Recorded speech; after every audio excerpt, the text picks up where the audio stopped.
I'm a lawyer, and I practice trial work. And in 1989, I got back from vacation and had gotten a very bad sinus infection, and my voice just started getting tight and hoarse and very difficult to speak, and it didn't get better. And I started on probably a 6-month saga of trying to get a diagnosis of what I had.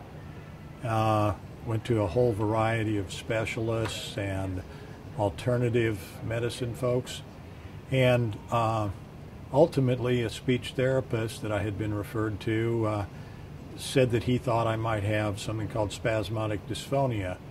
And with a lot of pushing from my wife, we started doing research. We found the NSDA that was in its infancy, and through some of their publications learned about Dr. Dan Trong out in California, one of the founding medical director. And one day I came home struggling very much to talk and worried about my career, and my wife told me she had scheduled a trip to California for me to go get evaluated and see Dr. Trong. I went out there and spent an afternoon being diagnosed, and the next day he said he would inject me with Botox, and he did. And the next morning I got up and I could talk. And it was a miracle to me. It was a career-saving event, and I owe most of it to the NSDA for having the resources to find Dr. Trong. I still go to him now, and I have been able to try probably 50 jury trials since I got SD that I never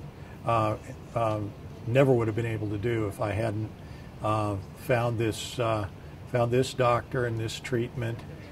Once I got diagnosed and knew that there was some treatment, and was fortunate enough to get a very good result from the treatment, I look back and I kind of say, you need to stay positive, because while it's a condition that you don't want to have, and it's frustrating, it's a condition that we've learned so much about through research that the NSDA supports and the doctors that are dedicated to this, that you can go forward and you can live a very normal life. Gratefully, they don't believe it's genetically based, and it's something you have to worry necessarily about your children and grandchildren. But I was able to continue with a career that involves a lot of public speaking, and it's not the end of the world. It might feel like it at the beginning, but it's sure not.